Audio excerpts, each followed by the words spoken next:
A second wave of French protests and strikes is underway against President Emmanuel Macron's plans to raise the retirement age from 62 to 64. 8 big unions are taking part in the strike, which has disrupted schools, public transport and oil refineries.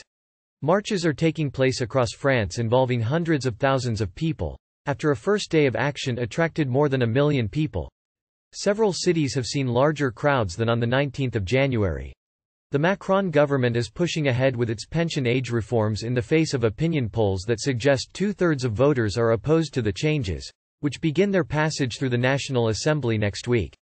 Without a majority in parliament, the government will have to rely on the right-wing Republicans for support as much as the ruling party's own MPs. Hours before the main protest began in the Place d'Italie in central Paris, thousands of marchers turned out in Toulouse, Marseille and Nice in the south, and Saint-Nazaire, Nantes and Rennes in the west.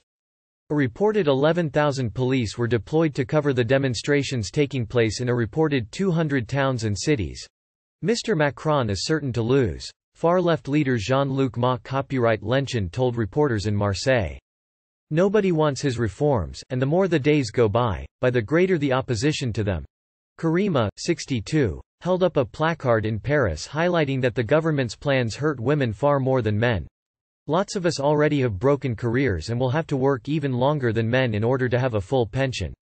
There was severe disruption to transport, with 1 in 3 high-speed trains running and only 2 driverless metro lines operating normally in Paris. Large crowds were reported on one of the main overground lines in the capital. The CGT union said at least 3/4 of workers had walked out at the big Total Energies oil refineries and fuel depots, although the company said the number was far lower. Power plants reported reduced production after workers went on strike at the main electricity company EDF. One of the main teachers' unions said some 55% of secondary school teachers had walked out, although the government said the figure was just over a quarter. High school pupils staged protests outside some schools and students said they would occupy Sciences Po University in Paris in support of the strikers. A lot of French people feel that working is more and more painful.